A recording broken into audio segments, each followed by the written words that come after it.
네, 안녕하십니까. 한국과학기술평가원 원장 박영아입니다.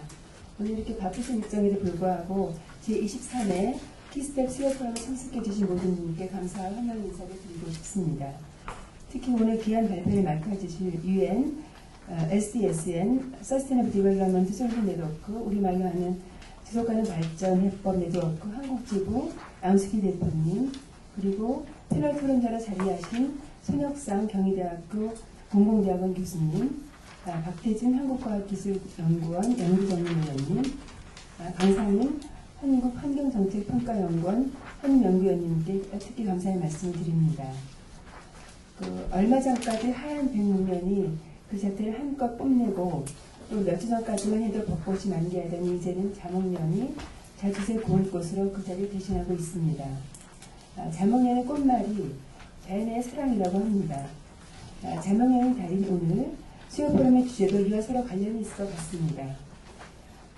IPCC 2007년 자료에 따르면 1906년부터 2005년까지 과거 100년 동안 지구 평균 온도는 약 0.74도씨 정도 상승하였고 지표면의 눈은 1920년대 이래로 약 10% 감소하는 등 전 지구적 온난화 현상이 진행되고 있다고 합니다.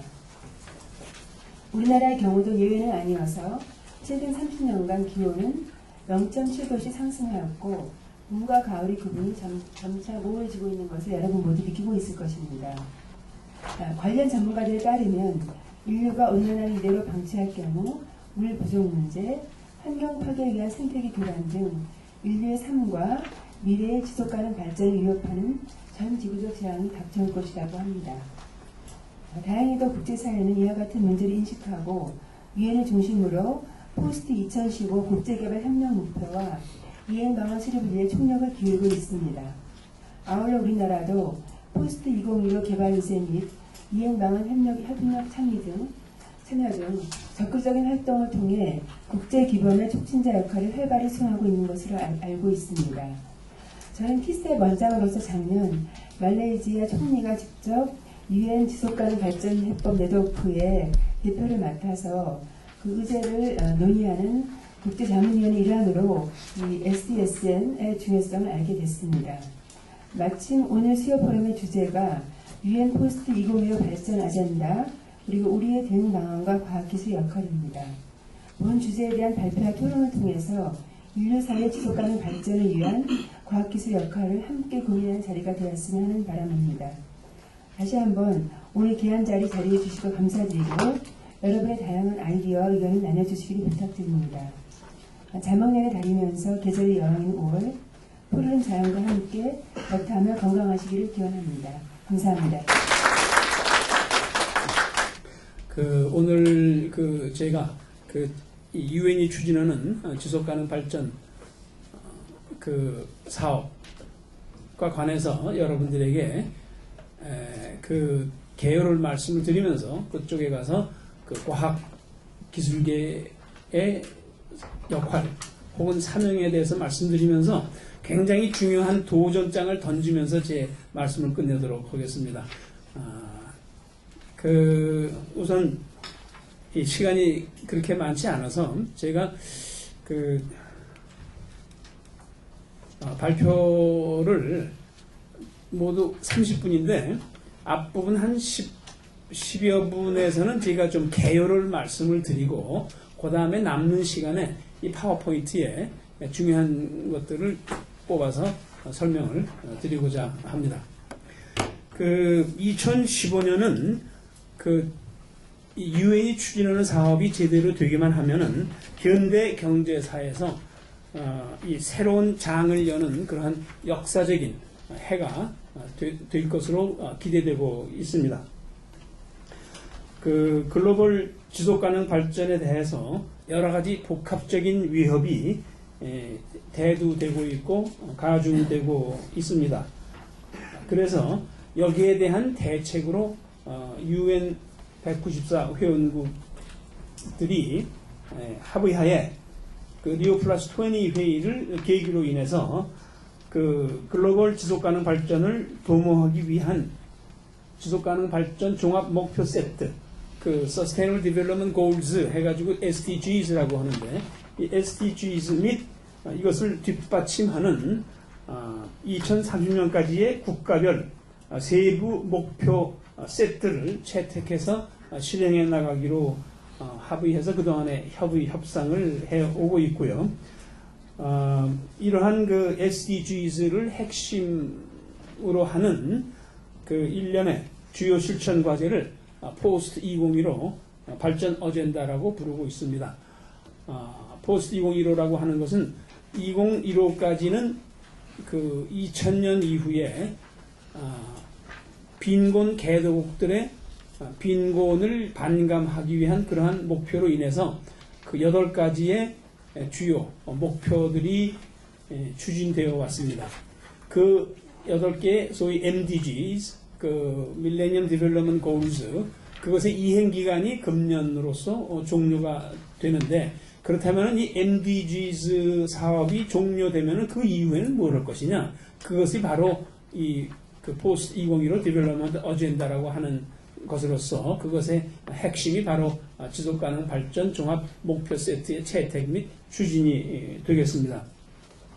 그 유엔의 그 실무진이 오픈 워킹 그룹이라고 하는 그 그룹이 한 지난 2년 가까이에 걸쳐서 아주 광범위한 의견 수렴을 해왔습니다. 전 세계의 수백만 시민단체 대표자들도 적극 참여하는 그런 의견 수렴 과정을 거쳐서 작년에 17개의 종합 목표 안, 그 시안이 되겠습니다. 및 그것을 뒷받침하는 169개의 세부 목표 세트 안을 도출을 했습니다. 그래서 이것을 초안으로 해서 지금 회원국들이 금년 대체로 한 7, 8월까지, 한 7월까지 그 협상을 마무리하기 위한 그러한 일정을 가지고 지금 협상을 하고 있고요. 그 결과물이 9월 하순에 개최되는 UN 지속가능 발전 정상회의에서 수정 채택되도록 일정이 되어 있습니다. 그 목표가 지금 17개로 나와 있는데 끝까지 17개가 될지 또 그것을 지원하는 그 세부 목표 세트, 영어로 타겟라고 하는데 이 타겟들이 지금 현재 160개인데 이것이 그대로 유지될지는 두고 봐야 되겠습니다만, 어쨌든 거기에서 대두되는 그 주요 목표들을 회원국들이 실천해 나가기 위해서는 기본적으로 돈이 필요합니다. 재원이 필요합니다. 결국은 투자이기 때문에요. 그러면은 그 투자를 위한 재원이 이 수십조 달러 혹은 수백조 달러가 될 것 같은데, 이것을 어떻게 동원을 하느냐? 시장을 통해서도 동원하고 ODA를 통해서도 동원하고 그렇게 되겠습니다만, 그러한 그 재원 대책을 마련하지 않으면은 그 골들은 그 실효성이 없는 그런 게 되겠기 때문에 그 재원 대책을 강구하는 게 굉장히 중요한데, 그러한 재원 대책을 마련하기 위한 최종적인 유엔 회원국 간 협의가 금년 7월 중에 아디스 아바바에서 개최되고, 거기에서 나오는 합의문을 아디스 아바바 어코드라고 부르면서 이것을 아마도 유엔 정상회의에서도 인도스를 하게 될 것으로 예상이 되고 있습니다. 그리고 또 그 지속가능 발전을 위한 그 종합 목표들 중에서 가장 우리 인류에게 또 모든 나라에게 가장 중요하고 어려운 그런 과제는 온실가스 배출 삭감이 되겠습니다. 그래서 그 온실가스 배출을 줄여나가는 그러한 중차대한 지속가능 발전의 제1위적인 과제, 여기에 대한 국제협력 대책을 지금 아시는 대로 UNFCCC에서 협상을 하고 있고, 금년 12월 파리에서 개최되는 제21차 당사국 총회에서 채택을 하게 되어 있습니다. 그래서 그 SDGs 목표, 종합 목표 세트의 채택 및 추진 체제에 대한 합의, 이것이 첫 번째 중요한 합의가 되겠고, 그 다음에 그 중에도 온실가스 배출 중장기 대책에 대한 합의, 두 번째 합의가 될 것이고, 그 세 번째로 그 각종 지속가능 발전 목표를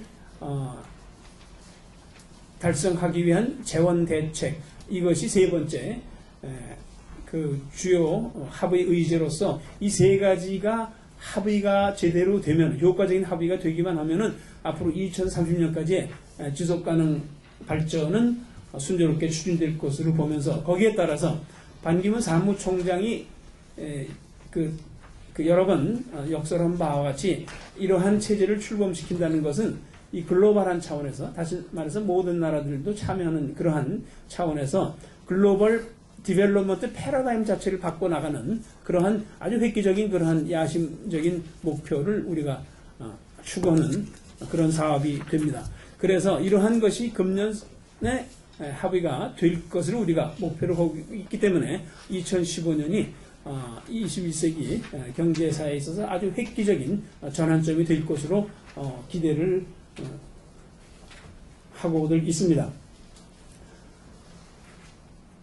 그 지속가능 발전, 지금 얘기되는 포스트 2015 디벨롭먼트 어젠다, 또 그것의 핵심인 SDGs는 이것이 유니버설한 종합 목표다. 유니버설이라고 하는 것은 보편적인 세계 모든 나라에 해당되는 목표라는 점이 특징입니다. 과거의 MDGs는 그 개발도상, 빈민개도국을 위한 것들이었는데, 이 지금 논의되는 지속가능 발전의 그 프레임 속에서 보자면은 우선 개도국과 선진국 모두 자연환경 파괴에 대한 대책을 마련하고 추진을 해야 됩니다. 자국 내 문제가 있고 글로벌한 문제가 있고요.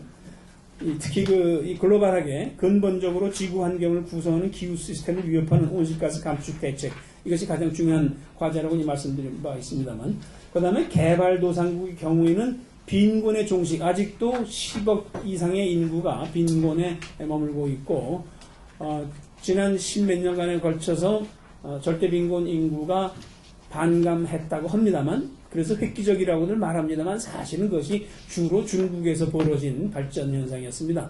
지금 아프리카라든지 남아시아에는 아직도 빈곤 인구가 많이 있습니다.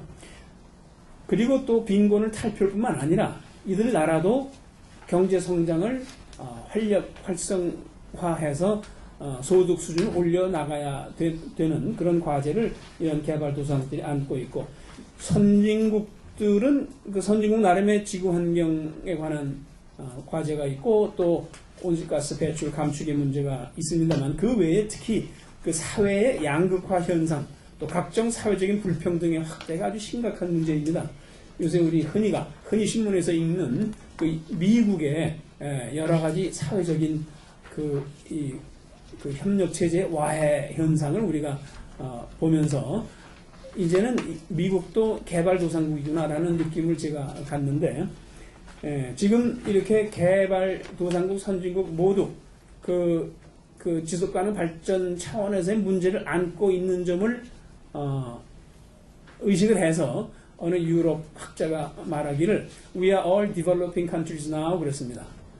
그러니까 우리가 그동안 개발도상국이라는 말을 썼는데 이제는 제가 보기 우리 모든 나라가 발전도상국이다 라고 말하지 않겠는가 생각을 하고, 지금 포스트 2015 디벨롭먼트 어젠다 할 때 디벨롭먼트를 어떻게 우리말로 번역할 것이냐가 좀 딜레마입니다.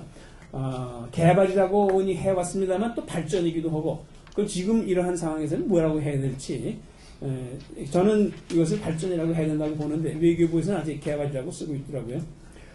우리나라 자신도 사실은 이 지속가능 발전 차원의 문제를 많이 겪고 있죠. 사회 양극화 문제, 노동시장 이중 구조화, 각종 불평등, 성차별 문제, 또 폭력 문제, 청년 실업, 노인 빈곤 문제가 아주 엄청나게 빠른 속도로 악화되고 있고요.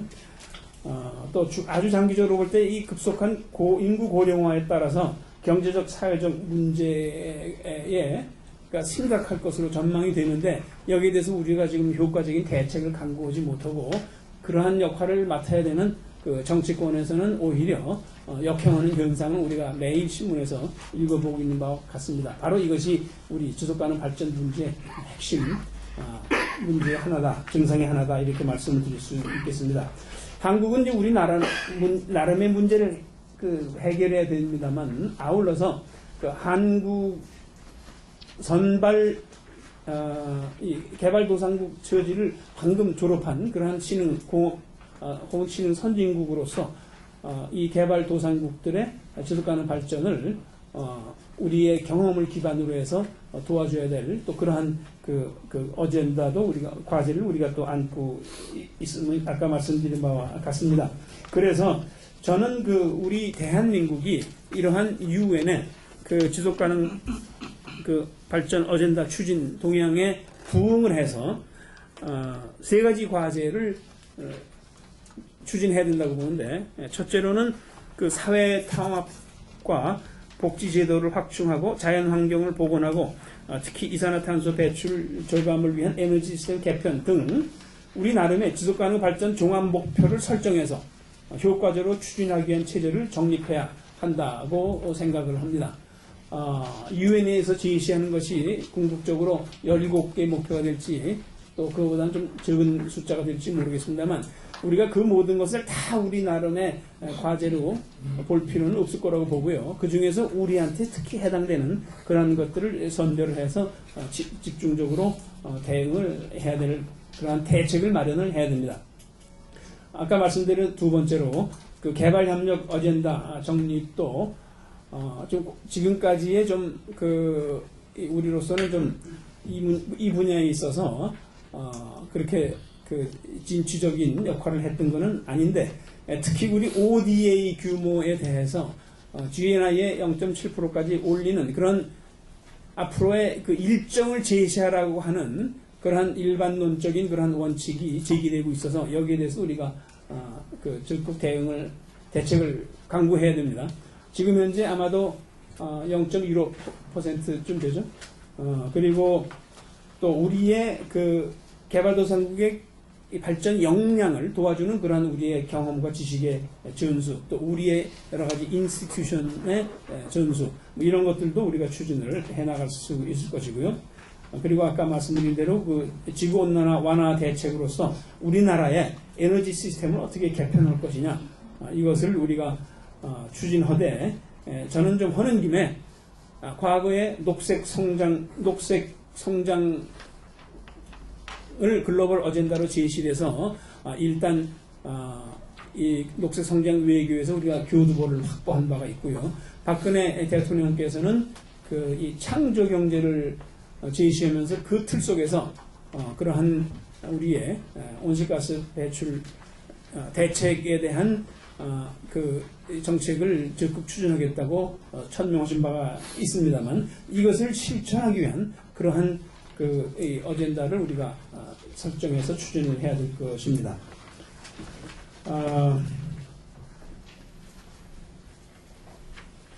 전반적으로 그 도시와 인구 고령화, 기후변화 등 여러 가지 도전들, 자원 이용 효율화 기술, 대기가스, 폐기물 배출 감축 기술 등등 이런 것을 이 창의적으로 우리가 풀어 나가야 되는 그러한 그 여건 하에서 우리로서는 그 국가의 비전과 정부, 기업 및 연구계의 계획을 유엔이 제시할 그 SDGs에 맞추어서 정렬시켜야 됩니다. 이것도 우리말로 번역하기가 좀 적어한데 영어로 말해서 얼라인을 우리가 하는 그런 과제가 있습니다.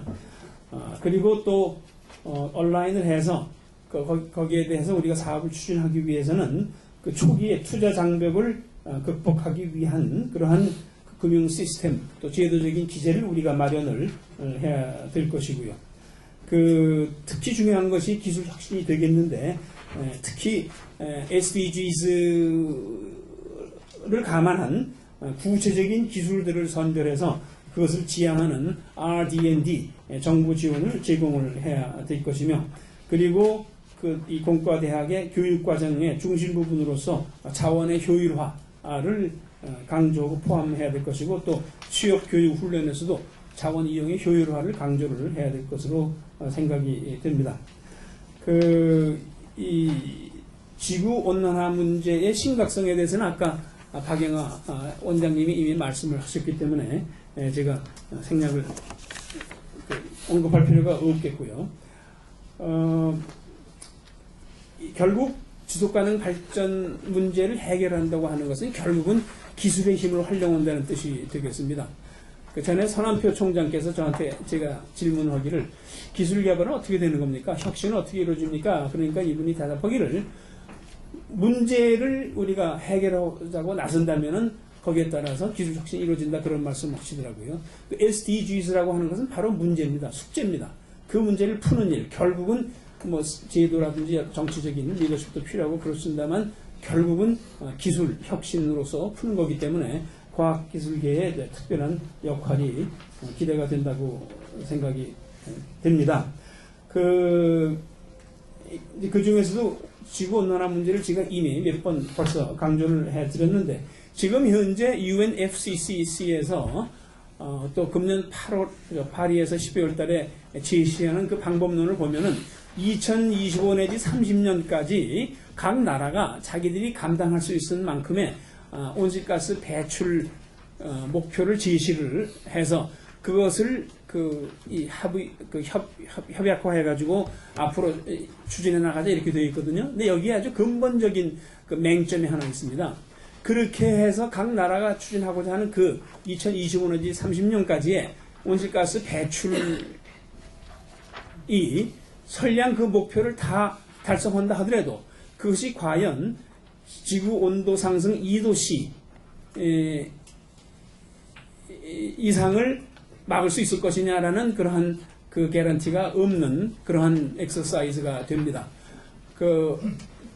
이 지구 온 산업혁명 초기에 비교해서 온도 상승이 2도씨를 초과하면은 그 지구 생태계 시스템이 전반적으로 다 흔들리고 인류 문명이 우리가 아는 그런 식의 인류 문명의 존속의 그 가능성이 굉장히 약해진다는 그러한 전문가 연구는 IPCC는 물론 IEA라든지 모든 국제기구와 학계 인사들 그 100%는 아니더라도 그 대부분이 다 이미 동의하는 그러한 사실인데 그러한 것을 이루기 위해서는 IPCC나 IEA에서 나온 결과를 보면은 2050년까지 특히 에너지 시스템 위주로 말씀드리면은 에너지 시스템에서 나오는 이산화탄소 배출이 퍼캐피타로 1.6톤으로 내려가야 된다. 그리고 2070년경까지는 제로화가 돼야 된다. 영화가 돼야 된다라는 그러한 학계의 컨센서스가 이미 있습니다. 그렇게 되면은 예컨대 2050년에 1.6톤이 된다 그러면 1.6톤이라는 게 굉장히 낮기 때문에 지금 현재 이산화탄소 배출을 많이 하는 예컨대 미국 같은 나라 이런 나라들 또 다른 선진국들도 그 당시에 가서 1인당 배출이 1.6톤 이하로 아주 많이 내리지는 못할 거다 이렇게 생각들 하고 있습니다. 왜냐하면 1.6톤이 아주 낮아서 그렇다면은 좀 중국이라든지 다른 나라들은 좀 우리가 후 발전을 시작했으니까 우리는 좀 더 많은 이산화탄소 배출을 해야 된다 할 권리가 있다 치더라도 그 온도 상승 2도씨 이상을 억제하기 위해서는 그러한 나라들도 2050년 가서 개인당 그 이산화탄소 배출이 1.6톤까지는 아니더라도 그것을 많이 상회할 수는 없다는 그러한 그 계산이 나올 수가 있고요. 그래서 그렇게 우리 지금 기준으로는 지금 우리나라로 치면 아마 개인당 이산화탄소 배출이 한 12, 3톤쯤 되죠? 우리 박태진 원장께서 박사께서 잘 아시고 계시겠습니다. 자관 엄청나게 많이 줄여야 되는데 이 모든 나라들이 거의 다 그래야 된다는 그런 산술적인 결론이 나옵니다. 이것은 정치적인 협상의 여지가 없는 과학적인 팩트가 되는 건데 그런 거에 비교해봐서 지금 캅21에서 제출할 그러한 국제적인 합의문은 보나마나 거기에 비교해서 굉장히 미진할 거다. 그렇다면 우리가 가만히 앉아서 온도 상승 2도씨 이상 해가지고 인류 문명이 근본적으로 위협받는 그런 상황을 우리가 용인해야 될 것이냐 이러한 심각한 딜레마가 있다는 것을 과학기술계 여러분들한테 제가 일단 발제 형식으로 말씀을 드립니다. 우리나라는 반만년 역사를 통해서 한반도를 중심으로 해서 국제 문제에 대해서 항상 방어적이고 소극적이고 수동적으로 반응해 오다가 제가 보기에 지금 현재 우리나라는 동북아 4강 구조에 갇혀버렸다. 된다라고 저는 스스로 그 요새 여러분들이 그 말씀 하십니다만 상당한 걱정을 하는 사람 중에 하나입니다. 그러면 우리나라 같은 나라가 어떻게 이런 구조를 탈피하느냐? 이것은 우리가 그 스칸디나비아 그 소위 노딕 컨트리들을 보면은 거기에 레슨이 있는데 이 나라들은 나라가 인구가 500만, 600만 아주 그 조그만 이런 나라들입니다만 거기는 예컨대 ODA에 있어 가장 앞장서고 있고 이산화탄소 배출에 가장 적극적이고 해가지고 이 소프트 파워를 구축을 했습니다. 그래서 막강한 소프트 파워를 행사하고 있습니다. 저는 우리나라도 오로지 소프트 파워를 구축을 해서 이 4강 구조를 극복을 혹은 완화할 수밖에 없다라는 그런 개인적인 의견을 가지고 있는데요. 그렇게 하기 위해서 뭐를 내세울 거냐, 무슨 깃발을 들고 우리가 소프트 파워를 구사할 것이냐, 이러한 점에 있어서 저는 녹색 창조 경제를 주장하고 선창함으로 해서 그러한 소프트 파워를 구축을 해야 된다, 이런 생각을 합니다. 그렇다면은 이 저탄소 혹은 녹색 창조 경제에 대한 키는 과학 기술이기 때문에 저는 우리가 이러한 21세기의 동북아 4강 구조를 탈피하는 그런 소프트 파워를 구축하는 것은 과학 기술계에서 해야 된다, 이렇게 생각을 하면서 제가 요 파워포인트를 좀 말씀을 드리고 끝에 가서 구체적으로 제가 제안을 하나 건의를 하고자 합니다. 벌써 시간을 많이 썼기 때문에 이미 이것은 말씀드린 대로 2015년의 특수성 또 3가지 과제를 적시하고 있고요. 이걸 많은 분들이 보셨는지 모르겠습니다만 지금 옛날 60년대 초에 말에 이호철 소설가의 소설로서 아주 베스트셀러가 있었습니다. 서울은 만원이다. 지금 이거의 포인트는 그겁니다. 지금 지구는 만원이다. 그래서 지금 지구의 우리의 물리적인 생활 환경을 구성하는 모든 요소들이 그 한계를 벗어나고 있다는 그러한 플래니터리 바운더리의 문제. 우리로서는 아주 실존 차원의 문제가 되겠고요. 아까 박 원장님이 이미 언급을 해 주셨습니다. 반기문 사무총장이 유엔과 각국 회원국들을 어드바이스 해주기 위한 글로벌 지속가능 발전 분야별 전문가로 구성되는 자문 네트워크를 만들었습니다. 그걸 SDSN이라고 하고 거기에 이사회 같은 것이 있는데 이것을 리더하는 사람은 제프리 sak스 콜롬비아 대학 교수가 되겠고 그 사람은 사무총장의 MDGs 특별 고문이기도 한데 이 양반이 이것을 론치시키고 이사회를 만들면서 마침 녹색성장위원장을 제가 그만둔 저를 만나서 저를 좀 들어오라고 해서 저도 좀 거기 들어가 있고요. 저는 그 차원에서 SDSN의 한국 네트워크를 만들었습니다. 그래서 이 SDSN 혹은 SDSN 코리아는 유엔의 그런 협상 과정을 자문을 해주고 구체적인 문제들에게서 이 제도적인 혹은 기술적인 해법을 도출하고 보급시키는 것을 추진하고 그 다음에 지속가능 발전 문제와 대책에 대한 연구와 교육을 촉진하는 역할을 하게 되어 있습니다. SDGs 17개 말씀을 드렸는데 그 구성 요소는 이 빈곤을 극복을 해서 인간의 존엄성을 보장하고 그 다음에 사람들의 복지를 증진하는 차원에서 건강 문제, 이 교육 문제, 그 다음에 여성과 아동의 문제를 해결하자. 그 다음에 경제가 포용적으로 일거리를 창출하면서 성장하는 그러한 경제 모델을 바꾸자. 그리고 무엇보다도 이 플래닛, 우리 이 지구상의 여러 생태계들을 보호를 해야 된다. 이러한 것들이 이제 주요 구성 요소가 된다고 사무총장이 설명한 내용이 되겠습니다. SDSN 또 SDSN 코리아가 UN을 지원하고 또 한국 정부에 자문하기 위한 목적으로 몇 가지 연구 과제를 추진하고 있는데 우선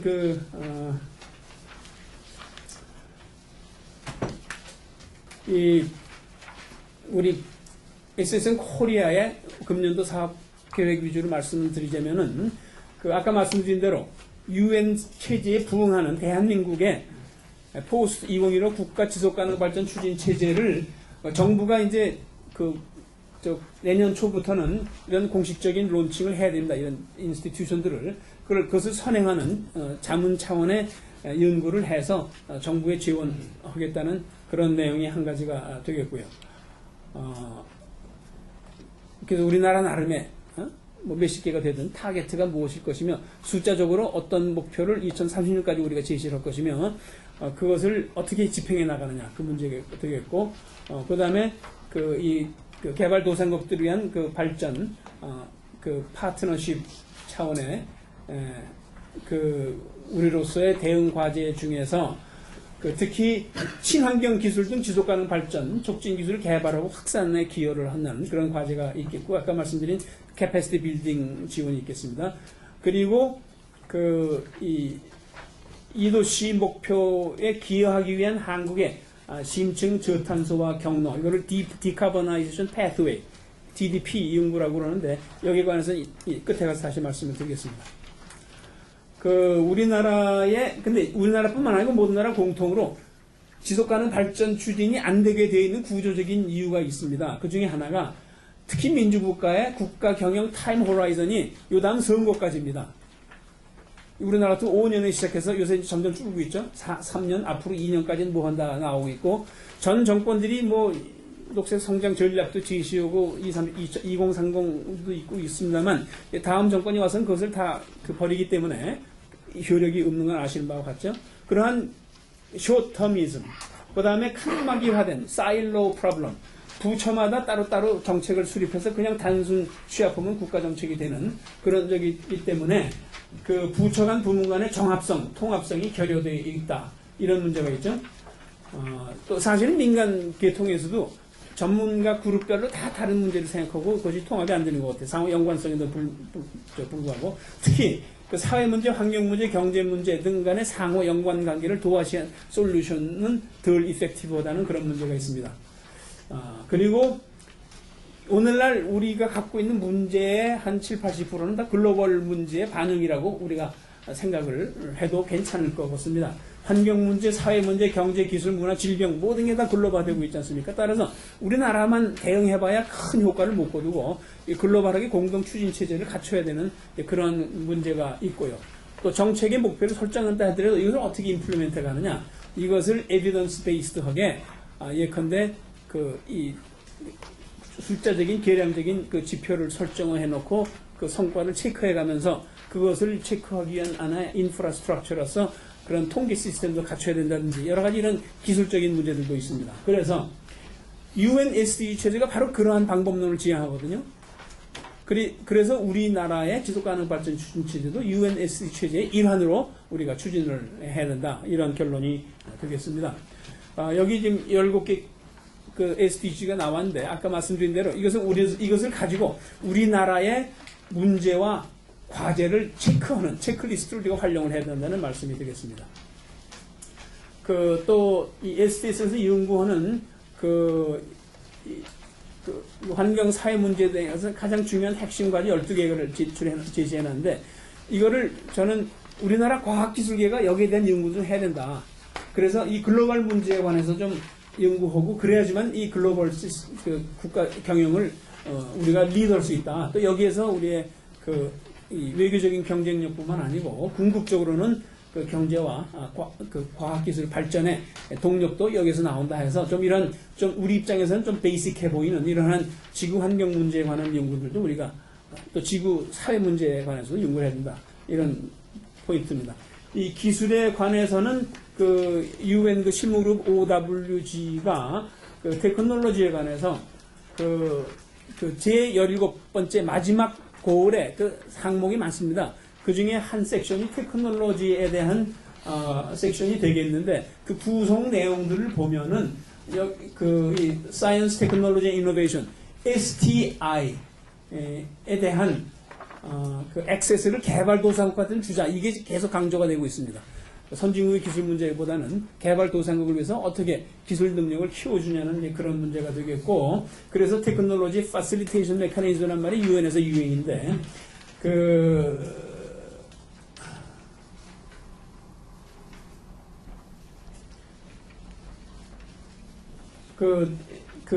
지난 12월 달에 유엔 사무총장이 지금까지 협상 결과를 종합을 해서 앞으로 유엔의 지속가능 발전 추진 체제 및 포스트 2021 어젠다는 이러한 틀 내에서 우리가 정립해 나간다라고 발표한 소위 신테시스 리포트가 있습니다. 여기에서 또 보면은 그 파라그래프 118을 보면은 이 지속가능 발전을 위한 새로운 기술의 역할을 엄청나게 강조를 하고 있고요. 그래서 이러한 기술 파실리테이션을 위해서 온라인 글로벌 플랫폼을 구축해서 운영하자라는 제안이 주요 제안으로 들어가 있습니다. 그리고 각 멤버 회원국들 나름으로 할 일들을 예시를 하고 있는데 여기에 근데 그 B항을 보면은 그 기술 쉐어링을 이 C항을 보면은 이 개발도상국을 위한 기술의 그 공유를 위한 그러한 그 전략들을 국가 정책 프레임에 반영을 해서 그 메인스트림화해야 된다. 이러한 점이 강조가 되고 있고 특히 그 clean and environmentally sound 테크놀로지가 여기서 말하는 그 기술의 핵심이 되겠습니다. 이 아디스 아바바에서 나올 하부인문의 이 드래프트가 지금 나와 있는데 여기서는 이 사이언스 테크놀로지 이노베이션을 실제로 집행하기 위한 그 파이낸싱 메커니즘을 확보해야 된다는 점이 강조가 되고 있는 게 특징이고요. 그리고 이제 이 기술의 그 프라이어리티 에어리아로서 로우 카본, 저탄소, 기후 저항적인 기술, 또 이 농업, 그러니까 지속 가능 농업이죠.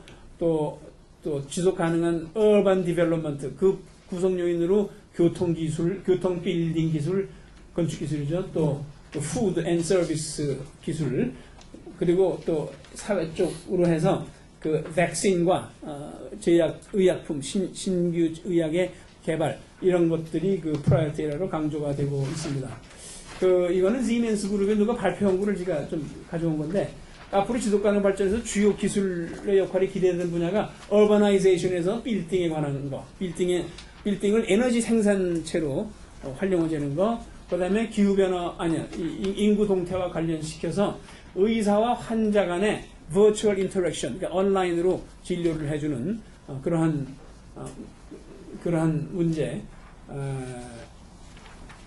그러한 기술을 활용하는 문제, 그 다음에 기후변화와 관해서 그 CO2를 캡처해서 리사이클하는, 스토리할 뿐만 아니고 활용하는 그러한 기술이 강조되고 글로벌화와 관련시켜서 그 상품과 정보가 빨리 소통을 해서 그것이 그 기업과 사회에 좋은 굿 효과를 줄 수 있게끔 하는 그러한 기술 활용이 강조되고 있고요. 이거는 뭐 이제 최신 기술을 활용한 그런 사례들이 되어 있는데 그 중에 하나가 예컨대 풍력 발전기에 Direct Drive Technology라는 게 개발되어 있더군요. 이것은 기업 악세가 없습니다. 그만큼 효율이 커진 거죠. 또 요거는 뭐냐면 글로벌 워밍에 대한 대응책으로 이 기후 재앙이 닥쳐올 때에 예컨대 바닷가에 다이크에 어디 취약점이 없는가, 어디 금이 가 있지 않나 이런 거를 발견하는 그런 기술이 개발됐다는 그런 얘기고, 그래서 지속 가능한 미래를 위한 주요 성공 요인으로서 targeted public fund, 그러니까 공공 재원을 전략적으로 그 기술 혁신을 위해서 활용을 하는 그러한 것을 통해서 이노베이션을 해야 되고, 그 다음에 기술의 재원 대책의 일환으로서 예컨대 이 feed-in tariff를 활용한다든지 하는 그런 것을 적극 보급하는 그런 문제, 그 다음에 자원 효율에 관한 이 교육을 굉장히 강조를 하고 있습니다. 자, 이게 지금 결론 비슷한 게 되겠는데, 아까 제가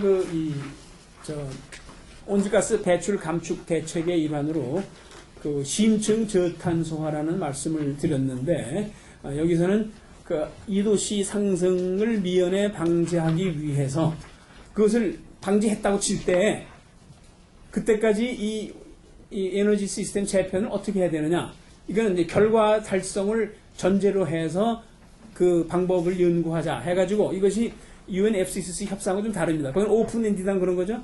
뭐 그 이후는 어떻게 되든 간에 2025, 35까지 한번 보자. 이게 이제 UNFCCC인데, 여기서는 2도씨 이상 상승을 방지한다는 결과를 담보를 해놓고 그것을 위한 그때까지의 이 대책을 협의한다는 의미에서 이것은 이 제프리 sak스가 제시한 새로운 방법론인데 백캐스팅이라고 합니다. 이걸 번역을 어떻게 할 거라다가 역산한다라고 제가 번역을 해봤는데 그래서 이 온도 상승 2도씨 이상을 억제하기 위한 대책으로서 국가별 에너지 시스템 저탄소화 경로를 역산을 해보고 둘째로 그러한 경로의 실현을 위한 에너지 기술 여기서는 한 나라만 해서는 안 됩니다. 모든 나라가 다 해야만 이것이 달성 가능하거든요.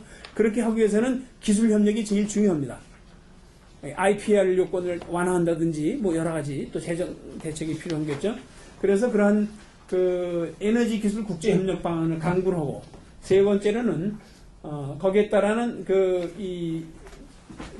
그러한 백캐스팅을 해놨잖아요. 앞으로 이래야 된다는 게. 그러고 나서 각 나라의 에너지 시스템 재편 방안이 있단 말이에요. 2025까지, 30까지 이래가지고 그거를 적정성을 평가한다는 얘기입니다. 거기에 비춰봐서 이건 안 된다. 지금 가스가 싸다고 가스를 많이 하지만은 이건 나중에 온실가스 감축 차원에서는 이 가스도 바람직한 게 아니다. 그러니까 이거는 자제해야 된다든지 무슨 이런 식의 이 현실적인 정부의 정책을 평가하는 또 UNFCCC 협의 내용을 평가하는 그런 척도로 쓰자. 그리고 나아가서 그렇게 평가를 하고 나서는 이제 나라별로 자기의 장기적인 Deep Decarbonization Pathway, NDDP라고 불러봅시다. National Deep Decarbonization Pathway를 주기적으로 재평가하자. 기술이 이제 새로운 기술이 나오고 또 제도적인 대책이 새로운 게 나오고 이러면서 자 지금으로 볼 때 우리의 NDDP는 이렇다. 그런데 지금 현재 정부와 FCC에서 협의한 온실가스 감축 방안은 이렇다. 이거는 문제가 있다. 이렇게 해야 된다 해서 자꾸 시간을 걸치고 이렇게 수렴해가는 그러한 엑서사이즈를 이제 하기 위한 이것은 결국 정부가 해야 되는데 정부들이 이것을 우리 민간 부분에서 연구를 해서 제시를 해가지고 건의하자는 이제 그런 취지가 되겠거든요. 이것이 바로 이제 SDSN의 DDP 프로젝트라고 하는 것으로서 일단 중간 결과가 나왔고요. 지금 금년 상반기 중에 금년을 위해서는 마무리해놓고 그 다음부터 이제 내년에 새로운 사업 단계로 들어가고자 하고 있습니다. 여기에는 온실가스 배출 15대 대국이 들어가 있고 한국은 뭐 당연히 여기에 들어가야 되겠고요. 우리가 7대 대국, OECD 국가 중에서 7대 대국이죠. 뭐. 그리고 여기에는 K의 국제정치대학원 뭐 그래봤자 접니다. 지금 이 호응을 잘 못 받고 있어요. 시스템 내에서. 그 다음에 에너지경제연구원은 작년까지 했다가 이게 정부에서 안 좋아할 것 같다. 그래가지고 빠져나갔습니다. 그 다음에 환경정책평가연구원이 적극 참여하고 있고 또 에너지기술연구원이 적극 참여하고 있고 고려대학교의 조영성 교수 그리고 산업연구원이 미래 전망을 해주고 있는 이제 그런 연구팀이 작년까지 운영이 됐습니다. 그래서 아까 말씀드린 대로 여기에 참여하는 모든 나라 연구팀들이 2050년까지 개인당 1.6톤으로 줄이자라는 것을 벤치마크로 해서 꼭 그래야 되는 건 아니지만 가급적 가까운 숫자를 채택을 해서 패스웨이를 백캐스트를 하는 엑서사이즈를 했고 지금 또 시험화시키고 있는데 그 원리는 간단합니다. 우선 에너지 이용을 효율화하는 게 가장 중요하고 그 다음에 발전을 최대한 저탄소화하는 그러한 것을 추진하면서 그러니까는 신재생 에너지 또 원자력 발전 국가의 정책적인 선호에 따라서 원자력 발전을 사용할 수도 있고 안 할 수도 있고 그 다음에 연료 자체를 전환해 나가는 거 그래서 되신 대로 전기를 저탄소화하면서 전기로 가는 거 그것이 가장 또 핵심적인 전략의 하나고 그 다음에 기타 청정 연료로 전환하는 이 세 가지가 이제 대책이 되겠는데 그래서 그동안에 나온 기술을 프로젝션을 한번 반영을 했고요. 그래서 이제 중간 결과를 나오니까 한번 보니까 1.6톤을 벤치마크 하라고 그랬는데도 비교적 근접하게 나왔어요. 상당히 근접하게.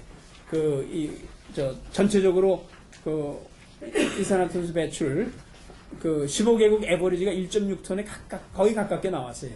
그리고 IEA에서 제시하는 그런 온실가스 감축 배출 패스에도 상당히 근접을 했고 근데 이것을 이제 보니까 아직도 추가 감축의 여지가 있고요. 그 다음에 각 기술을 도입하기 위한 제도적인 여건, 재정적인 여건, 이거에 관한 연구는 지금 우리가 하고 있는 그런 게 되겠습니다. 그래서 일단 컵21 협상을 위한 시사점, 가이드라인을 제출을 했습니다. 첫째, 2도씨 이상의 온도 상승은 절대 허용하지 않는 결의를 확약해라. 우리 컵21에 관한 건의가 되겠습니다. 그 다음에 모든 이 정부가 2070년까지는 제로 이미션을 목표로 해야만 된다. 왜냐하면 그게 2도씨의 요건이기 때문에. 그래서 각 나라는 우리가 연구하는 그런 NDDP를 연구를 하자.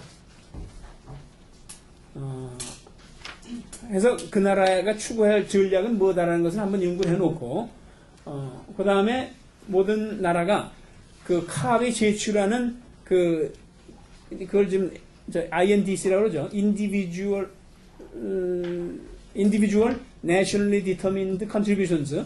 그것이 이제 협상에 나오는 그 얘기인데, 그것이 컨시스턴트되는 거, 상호 컨시스턴트되는 거를 점검을 확인하고, 그렇지 않으면 수정해 나가야 된다. 이 원칙이 이게 상당히 중요한 거 되겠습니다. 그리고 이제 제일 마지막 항이 중요한데, 그러한 것을 가능하기 위해서 글로벌 퍼블릭 프라이빗 파트너십 on low carbon technology, 저탄소 기술을 공유하기 위한 그러한 글로벌 차원의 민관 협력 체제가 협의돼야 된다. 이런 것이 주요 내용으로서 건의되고 있습니다. 그래서 여기서 이제 앞으로 글로벌 RD&D는 어떻게 된다. 이런 것도 우리가 도출할 수 있었고요. 그리고 한국의 우리 DDP도 보니까 우리는 1.7톤을 목표로 해서 한번 해봤는데 기술적으로는 패스가 나옵니다. 근데 거기에 대해서 앞으로 많은 추가적인 연구를 지속적으로 해나가야 됩니다.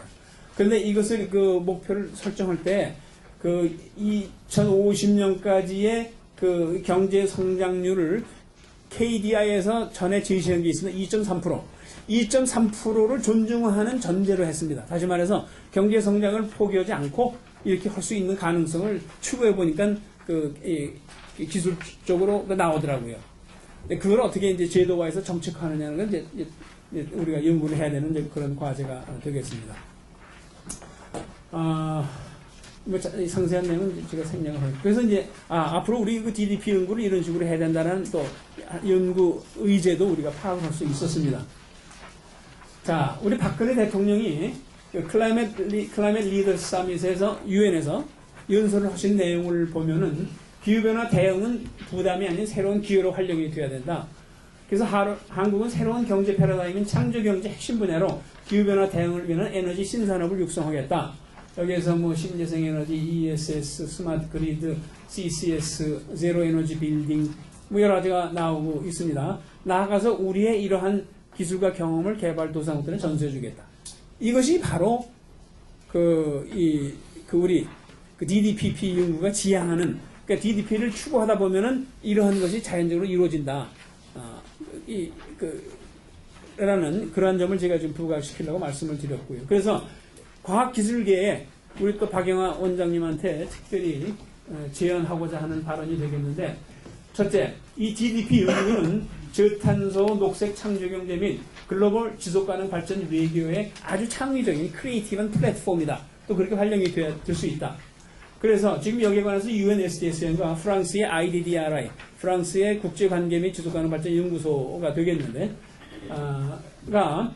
지금 금년까지의 엑서사이즈를 기반으로 해서 내년도부터는 이 국제적인 DDP 연구팀을 15개에서 계속 확산해 나가겠다. 그래서 예컨대 남아공에서도 가입하겠다. 그래서 16번째 국가로 참여하기로 했고요. 그런 식으로 해서 글로벌하게 이제 발전을 시켜나갈 생각을 하고 있어서 점점 심화시킬 거거든요. 연구도 좀 더 정교하게 해나갈 것이며.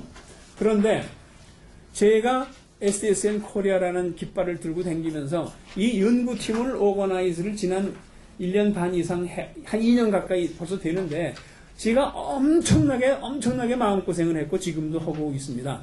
정부의 청와대 쪽도 그렇고 이런 가서 문제를 가서 말하면은 그거 내가 나서 도와주겠다는 분이 한 분도 없어요.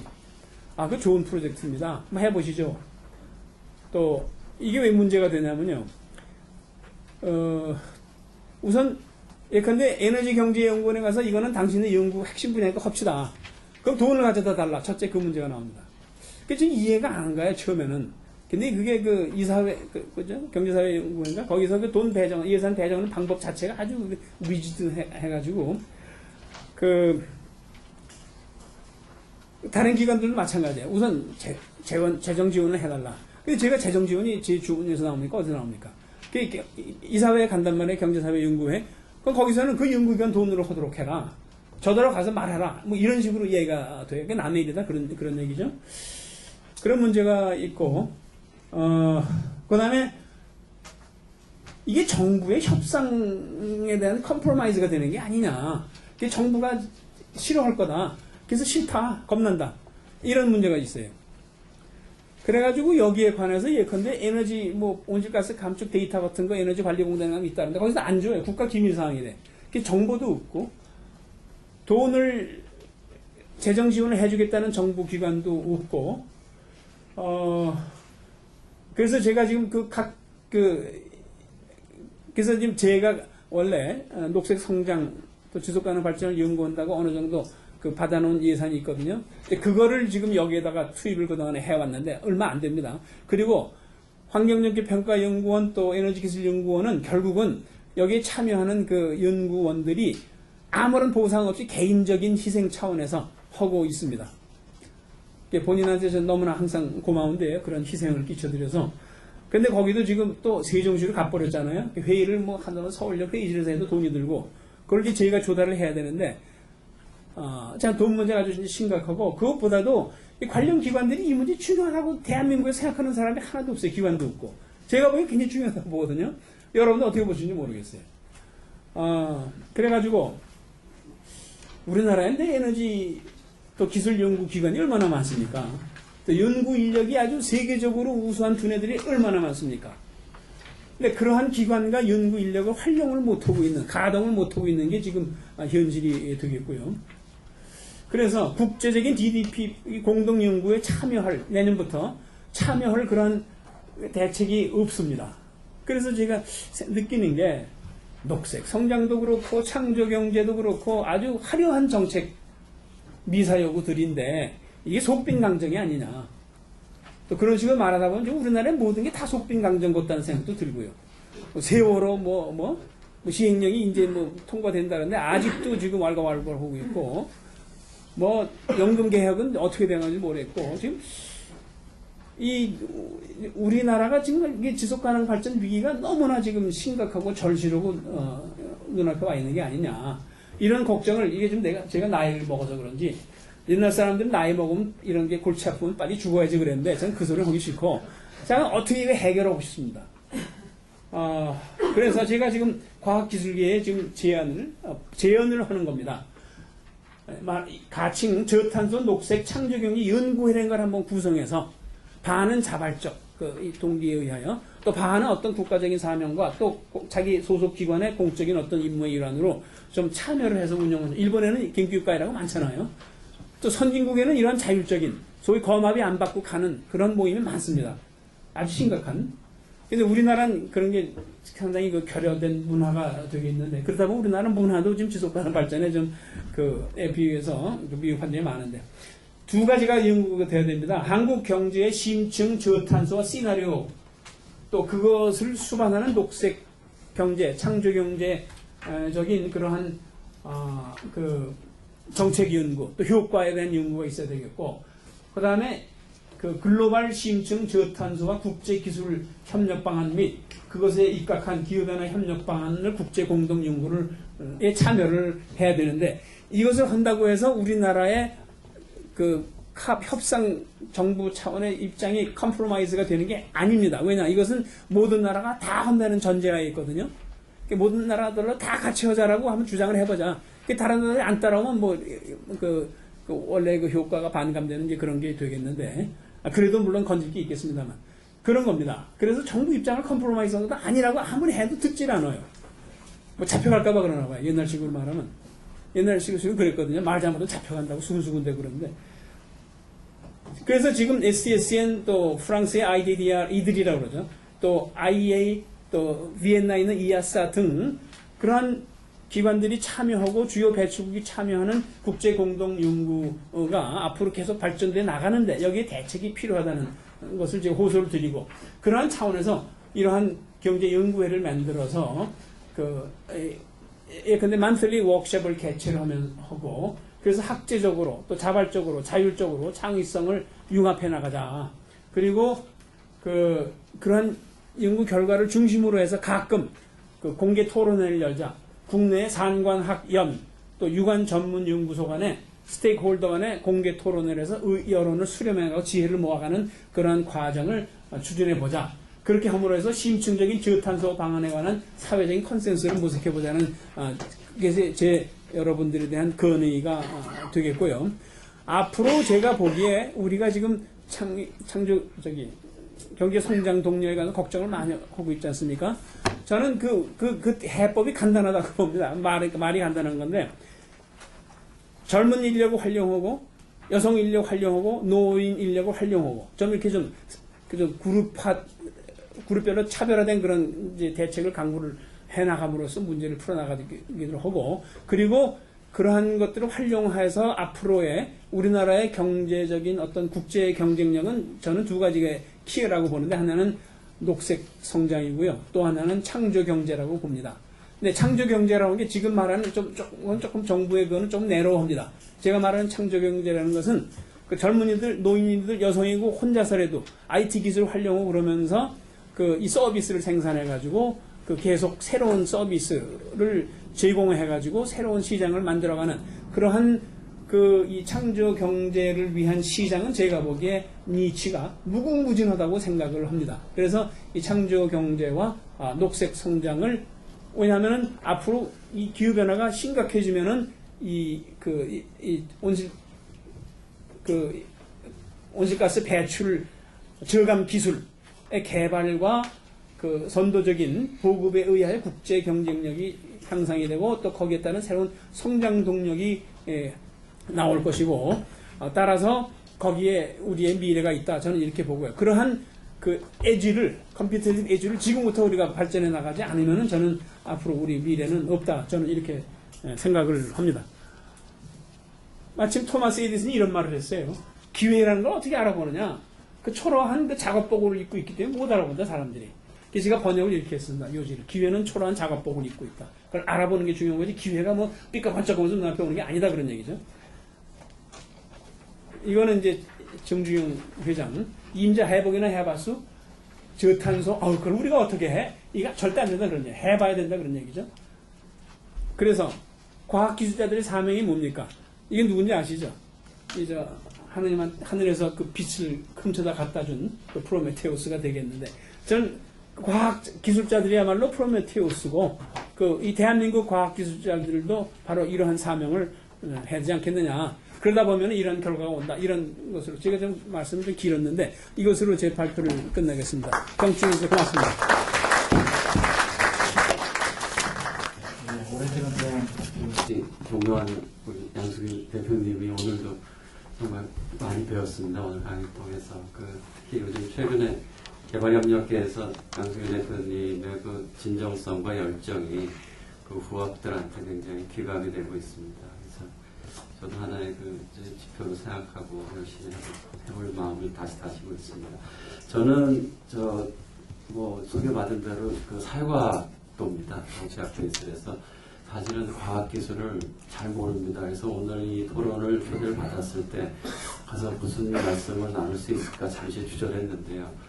그럼에도 불구하고 과학기술과 개발협력을 조금 더 맥락화하는 전제 국제개발에서 어떻게 국제개발규범이 실제로 창출되고 진행되느냐, 그 속에서 과학기술이 어떤 위치와 역할과 가능성을 갖고 있나, 이거를 아까 양수길 대표님이 말씀하신 SDG라는 이번 9월에 UN 총회에서 이제 지속가능 개발 목표가 결의가 됩니다. 근데 왜 지금 저희 중견국 말씀도 하시고 저희 소프트파워 얘기도 하셨지만 상당히 현실주의자들은 이런 규범이나 개발 목표에 대해서 냉소적이기가 굉장히 쉽습니다. 국제관계라는 게 그 힘의 논리에 의해서 그 뭐 밸런스 오브 파워 이런 얘기를 해가면서 지내가는 것이지 뭐 이런 주변적인 이슈들이 국제관계에 우리나라 국익에 얼마나 도움이 되느냐.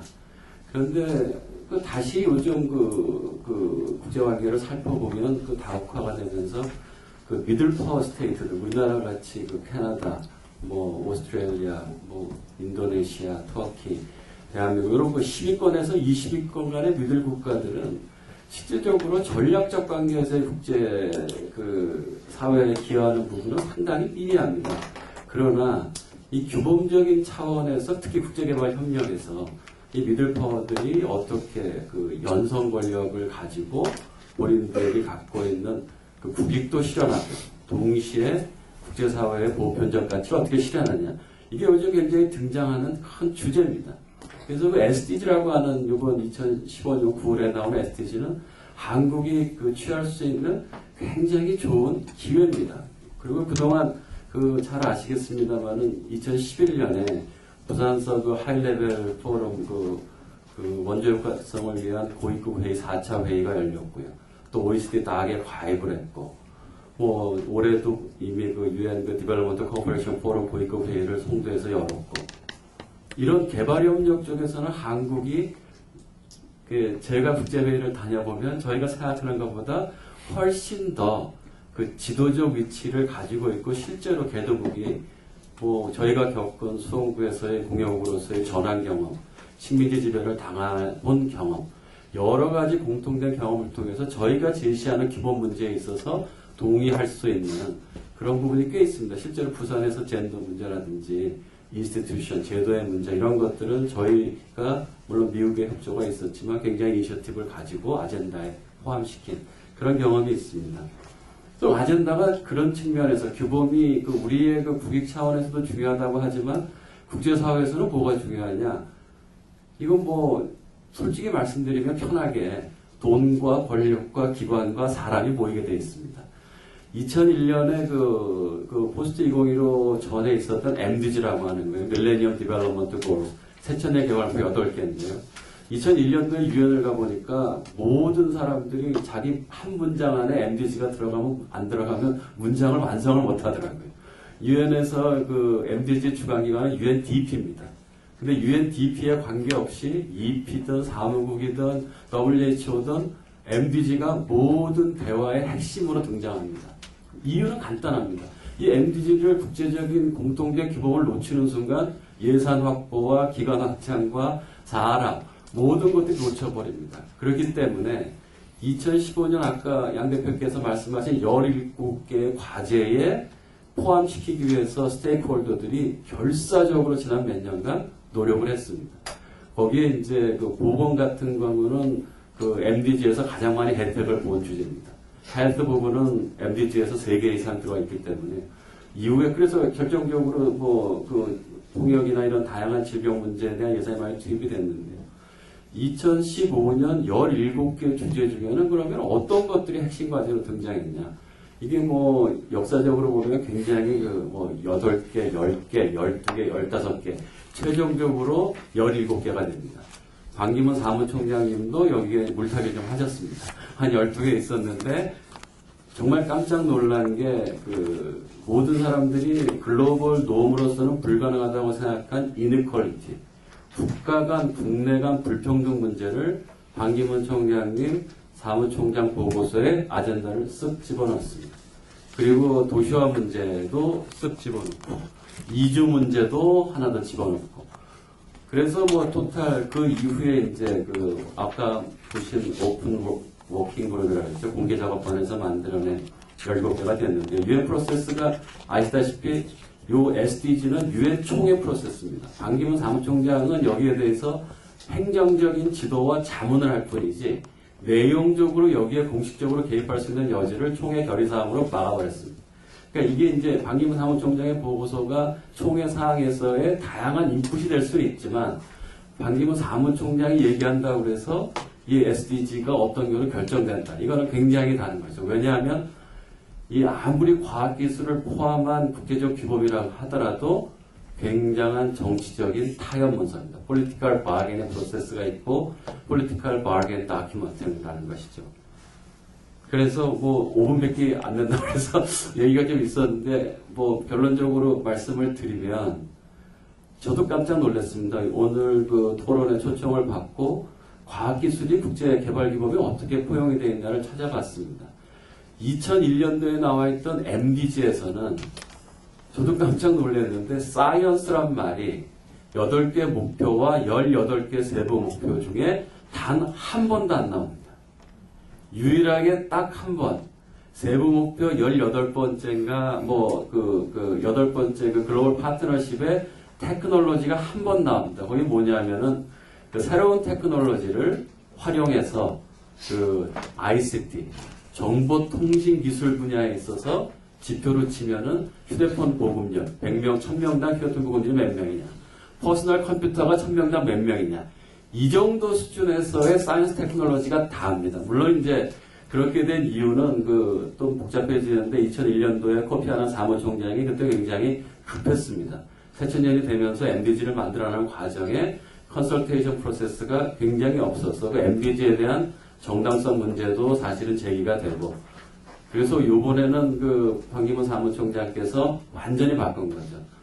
한 2014년 말까지 이 아젠다를 찾기 위해서 마이 월드 서베이라는 걸 했는데요. 거기에 참여한 인원이 전 세계적으로 550만 명 정도 됩니다.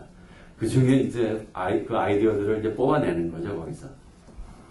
근데 이번 17개 또 169개 세부과제 중에 제가 여기 토론문에 적었습니다만은 깜짝 놀랄 일이 17개 목표 중에 11개 목표에서 과학기술이 세부 목표에 포함이 됩니다. 그리고 160개 세부 목표 중에 21개, 약 12%에서 과학기술이 논의가 됩니다. 다시 말씀드려서 2001년과 15년에 랜드스케이프, 지형이 완전히 바뀌었다는 것이죠. 전혀 전무했던 과학기술이 2015년에는 상당히 위중이 있고 중요한 과학 아젠다로 등장을 합니다. 그 이유는 뭐가 있을까라는 걸 한번 생각을 해봤더니요. 당연히 2001년에는 사회개발 중심입니다. 빈곤, 보건, 교육 뭐 이런 부분이 있기 때문에 과학기술이 어떻게 개입할 수 있는 여지가 굉장히 적었는데 이 17개 목표를 좀 주제별로 분류해보면 이번에는 홀리스틱, 포괄적인 접근이라고 보통 얘기를 합니다. 왜? 그런 교육보험 같은 사회개발, 이번에는 경제개발이 들어갑니다. MDG가 비판받았던 많은 이유 중에 이런 서비스 딜리버리, 보건이나 이런 교육 같은 서비스만 해주면 먹고 살 수 있냐? 이게 지속 가능한 경제성장이 가능하냐? 이런 비판이 있었기 때문에 이번에는 산업화라든지 job, decent job이라든지 이런 것들이 포함이 됩니다. 또 하나 더 들어간 것이 리오 플러스 20 회의 아시겠지만 기후변화 정상회의의 이후 SDG, 환경에 관한 주제가 또 하나 카테고리로 들어갑니다. 그 다음에 거버넌스 문제라든지 파트너십 문제가 들어가는데요. 이렇게 포괄적이고 종합적인 주제를 다루다 보니까 과학기술이 안 들어갈 수가 없게 된 거죠. 그래서 21개 정도가 포함이 됐고요. 이거 제가 지금 시간 때문에 좀 쭉 적어왔는데요. 왜 제가 이걸 적어왔냐면은 하고 계신 과학기술 분야하고 밀접한 연관성이 있는 분야가 굉장히 높다는 겁니다. 본인이 하고 있는 일을 SDG하고 온라인, 아까 일치시킨다 말씀을 하셨는데요. 우리나라 국제개발협력 기본법 2011년에 만들어진 ODA에 관한 기본법을 보게 되면 거기도 기본 정신에 뭐가 들어가냐면 MDG, 새천년 개발 목표를 추진한다라는 것이 우리나라 기본법의 기본 정신에 들어가 있습니다. 이 SDG가 만들어지면 향후 국가 정책이라든지 개별 기관이나 개인이나 기업들이 자기 활동을 할 때 정당성뿐만 아니라 성과를 표현할 때 보통 다 이렇게 물어봅니다. 여러분 하고 있는 일이 SDG에 포함이 됩니까? 안 됩니까? 또 포함이 안 되고 있으면 왜 그거 하십니까? 이게 왜? 지금 가장 국제적으로 500만 이상 또 80개국 이상의 컨설테이션 또 5개국의 리저널 컨설테이션, 티메틱 컨설테이션 지난 4년간 전 인류가 고민을 해서 17개 정도, 169개 정도의 세목표를 만들어 놨는데 왜 그걸 안 하고 딴 걸 하십니까? 이렇게 될 때 그걸 설명하려면 굉장히 숨이 차집니다. 우린 그것도 중요한데 그거 말고 또 이것도 중요한 뭐 이런 상황이 되기 때문에 이 개발 규범을 여러분이 하고 계신 일과 어떻게 온라인시키느냐. 저는 이게 향후 어떻게 보면 개발 협력의 기여에 굉장히 중요하기 때문에 간단히 말씀드리면 빈곤 퇴치 부분도 있고 농업도 있고 교육도 있고 양성평등도 있고 물과 위생, 뉴 에너지 소스, 경제 성장, 일자리, 사회 기반 시설, 산업화, 청정기술, 친화적 공정 들어갑니다. 지속 가능한 소비 생산, 해양, 바다, 해양 자원, 과학기술 지식 공유, 정보통신기술 활용, 속칭 저희가 생각할 수 있는 다양한 분야들이 거의 포함이 되어 있기 때문에요. 향후 사업을 하시거나 특히 국제개발협력에 관한 분야의 프로젝트를 하실 때 이 SDG나 이 기본적인 국제규범을 잘 활용하시면 훨씬 더 조금 더 이 녹음에 대해서 말하기가 뭐합니다만 기재부에서 돈 받기도 좀 편하고요. 국회 가서 설명하기도 좀 편하고 이런 현실적인 혜택도 좀 있지 않을까 이런 생각을 하면서 급하게 마무리하겠습니다. 감사합니다. 그게 2002년에서 아마 2008년까지는 우리나라 경제 발전의 근본 틀로 지속하는 발전을 국장 아젠다에다 놓고 작업을 했었는데 그 뒤로는 이게 제도적인 자산이라고 하는 게 완전히 디스멘트 되고 그 위에 녹색 성장, 그다음에 창조경제 이렇게 새로운 자꾸 정책적인 슬로건들이 좀 정부 아젠다가 들어오면서부터 현장에서 일하는 사람들은 굉장히 당혹스러운 점이 많거든요. 거의 한 7, 8년 이런 상황이 계속되는데 현재 단적으로 말씀드리면 우리나라의 국가 지속가능 발전 기본 계획이 5년마다 2006년에서 10년, 11년, 15년 지금 3차 계획을 16년에서 20년까지 잡고 있습니다. 그런데 2009년으로 녹색 성장 기본 계획도 또 5년 단위로 계속 지금 2차 계획까지 가고 있거든요. 창조경제는 또 어떤 형태의 이제 국가 계획을 지시를 하는지 제가 아직 잘 못 들어서 모르겠지만 이런 형태로 계획이 계속 중첩되고 내용들은 다 같아요, 안내이들은.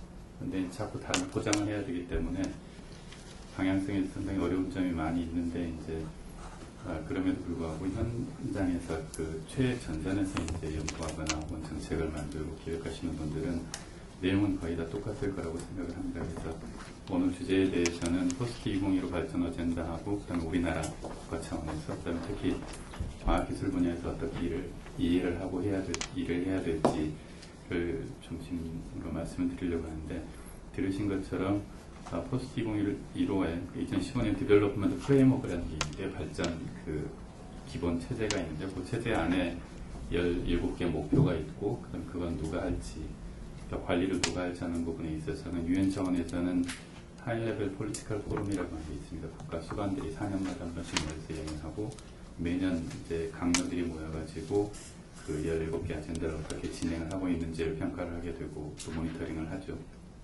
그 다음에 그걸 실제 이행하는 데 있어서는 두 가지 굉장히 중요한 이행 수단을 제시를 했는데 그 중에 하나가 파이낸셜 리소스, 그러니까 재정 문제고 두 번째가 기술 문제입니다. 과학기술 문제. 그래서 좀 전에 성 교수님 말씀하신 것처럼 과학기술이라고 하는 것이 2000년에 MDG에는 없지만 2015년에 SDG에는 나온다 이렇게 하는 계기가 세계적으로는 1994년 5년에 세계 무역기구 체제가 이제 형성이 되면서부터 무역하고 관련된 지적재산권에 관한 국제적인 협정이 정립이 되고 과학기술이라고 하는 것을 글로벌 아젠다로 내놔도 그것이 갖는 경제적이거나 혹은 사회적인 여러 가지 파급부가 제대로 통제가 될 수 있다는 근거가 마련이 됐다고 개인적으로는 보고 있는데요. 왜 그러냐면은 아시는 것처럼 지난 세기에 글로벌 시장 경제를 산업화를 원동력이 됐던 것 같아요. 시장 경제를 이끈 산업적 원동력이 과학기술 확산이거든요. 과학기술 확산인데 금세기에는 이제 과학기술 확산이라고 하는 것이 뭐였냐면 예전에는 기존에 있던 자원을 꺼내서 개발하고 활용하는 부분에 과학기술이 작업을 했지만은 이번 세기 들어와서부터는 이제 자원이 고갈되고 자원 환경이 악화되는 거에 대해 해결책을 제시해야 되는 새로운 형태의 도전을 이제 과학기술이 직면해 있습니다. 그래서 이런 부분들은 지금 포스트 2015 발전 어젠다에서 이제 과학기술이 들어오게 된 근본적인 원인이 되거든요. 그래서 기술이라고 하는 건 아시겠지만 노동, 자본, 기술 세 개가 이제 경제 성장의 근본 원동력인데 노동이나 자본 같은 경우는 사용할 때 이게 경합성이 있어서 내가 노동이나 자본을 쓰면 다른 쪽에 사용할 수 없는 특성이 있지만 기술 같은 경우는 내가 사용해도 다른 사람이 또 같은 기술을 사용할 수 있는 특성이 있고 이게 이제 외부 경제 효과의 가장 근본이 되는데 지난 세기 산업화가 글로벌하게 이렇게 확산이 되고 성장을 촉진시킬 수 있었던 계기가 과학기술이라고 하는 지식이라고 하는 것이 좀 더 자유롭게 공유되고 확산되고 그래서 새로운 과학기술이 나올 수 있는 근거를 마련했다는 데 있죠. 근데 2000년대 들어오면서부터는 이제 과학기술이 독점되기 시작하고 그다음 거기서 나오는 독점적인 이익들이 선진국들을 중심으로 이제 이렇게 나눠지고 이런 과정에서 이제 여러 가지 문제가 발생하는 거죠. 그래서 지금 이제 어떻게 보면은 과학기술이라고 하는 것이 세계 경제 전체의 성장을 촉진하는지 아니면 가로막는지 하는 부분은 개도국에 있는 그 발전 역량이나 시장 성장성을 보면은 상당히 좀 부정적으로 볼 수가 있습니다. 그래서 1500년에서 2000년까지 세계 GDP 평균이 100불에서 10,000불 올라가거든요. 근데 우리나라 같은 경우는 대략 60년에서 2000년까지 100불에서 20,000불 정도 올라가는데 그 특징이 그러니까 우리나라 개도국에서 선진국으로 넘어간 유일한 케이스라고 하는데 여러 가지 이유는 있지만 개발 초기에 노동하고 자본에다가 적정한 기술을 제대로 결합시켜가지고 이제 발전 동력을 찾아낸 데가 돼 있고 두 번째로는 세계 경제 여건에 일본이 이미 우리나라가 작업해야 될 시장 영역을 지나가 버렸고 중국은 그 자유주의 계획 경제하에 있어가지고 시장이 아직 안 나온 상태고 그게 이제 60년에서 80년 사이거든요. 그 30년 동안에 우리나라에 아주 특수한 상황이 있었기 때문에 유일하게 성장할 수 있었던 케이스인데 이제 2000년에 들어오면서는 그런 여건들이 다 없어지는 거예요. 그 말은 무슨 말이냐면은 노동자만 기술을 이렇게 독점하거나 그걸 가지고 제품을 만들어서 세계 시장에 내다 팔아가지고는 경제 성장이 지속적으로 일어날 수 없다는 상황에 이제 직면이 있는 거죠.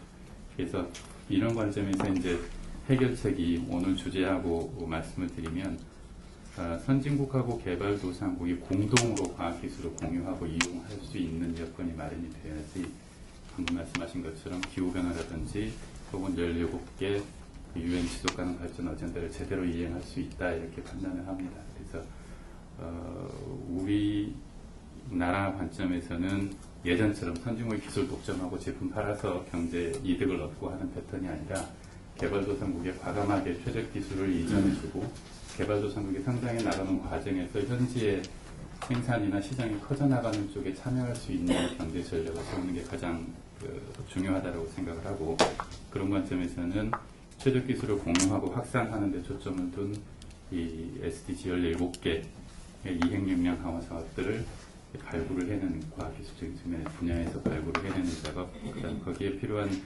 여러 가지 재원들을 이제 글로벌 재원 조달 기구들하고 연결을 해서 그런 사업들을 개도국에서 확산시켜 나가는 게 필요할 것 같고요. 실질적으로 이제 현실적으로 당면에서는 올해 그 9월 혹은 10월까지 확정될 SDG 안에 보는 17개 이행 목표 안에 아까 말씀드린 것처럼 과학기술 관련된 쟁점들이 대략 한 10몇 % 정도 있잖아요.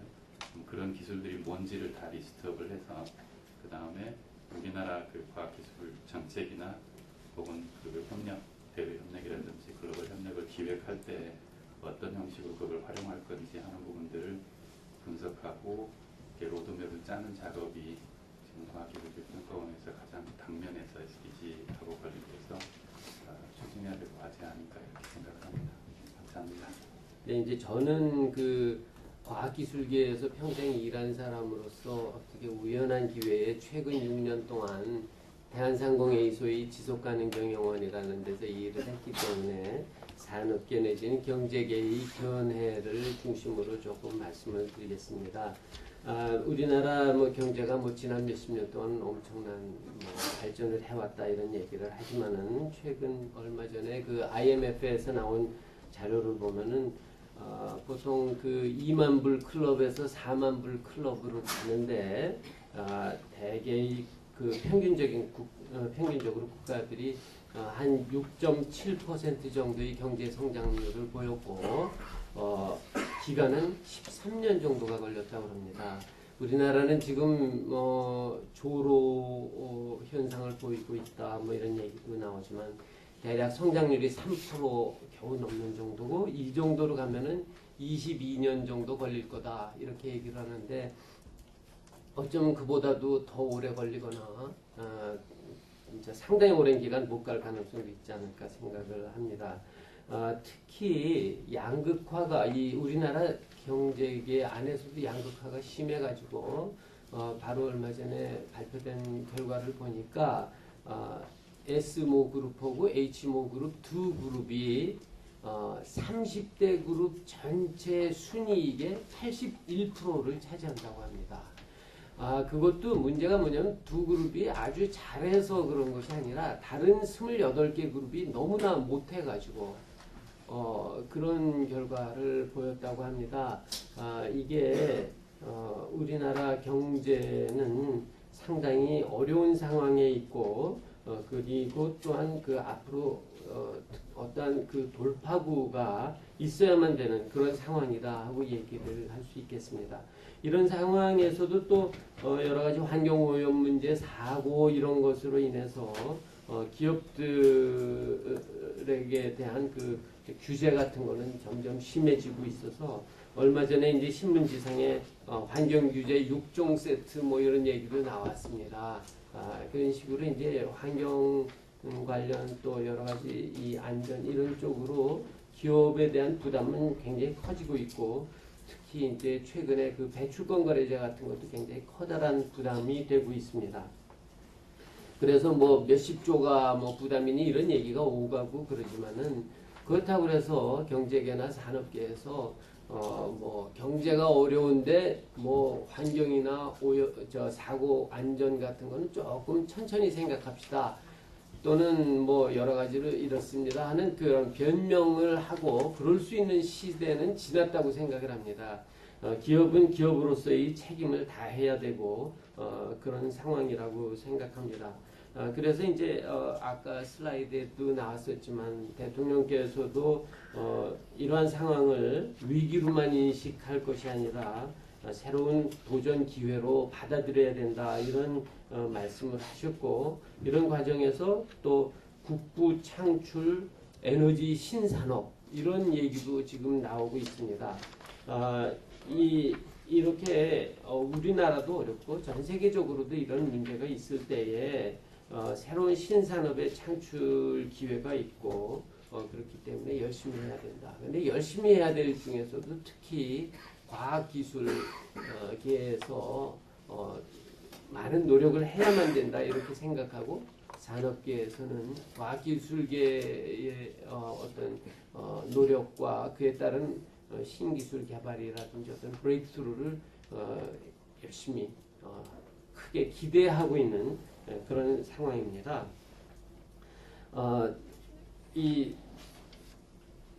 오늘 발제해 주신 양수길 대표님이나 또 다른 토론자들께서도 결론은 다 똑같았던 것 같고 저도 똑같은 결론을 말씀드릴 수밖에 없습니다. 결국 우리나라는 부존 자원도 빈약하고 해외 의존도가 높기 때문에 믿을 수 있는 구석은 과학기술밖에 없다고 생각하고요. 모든 사람들이 다 똑같은 얘기를 하고 있습니다. 다만 걱정은 뭐냐면은 이런 총론에서는 같은 의견을 내고 있지만은 결국 어떤 식으로 그렇게 해나갈 건가 하는 액션 플랜은 아직까지도 별로 명확하다는 생각이 안 듭니다. 그렇기 때문에 지금 뭐 이 자리에 와 있기 때문에 제가 말씀드리는 게 아니라 키스텝 한국과학기술기획평가원의 역할이 굉장히 중요하다고 생각하고요. 총론과 우리가 나아가야 될 방향은 정해져 있는데 여기에 어떻게 도달할 것인가 하는 그러한 세부 계획이나 액션 플랜을 결국 키스텝 같은 기관에서 잘 작성을 해서 우리나라 그 산업, 과학기술계를 선도하고 또 산업계에 경제계에 커다란 도움을 줄 수 있는 그런 역할을 해주셨으면 하고 부탁의 말씀을 드리겠습니다. 이상으로 마치겠습니다.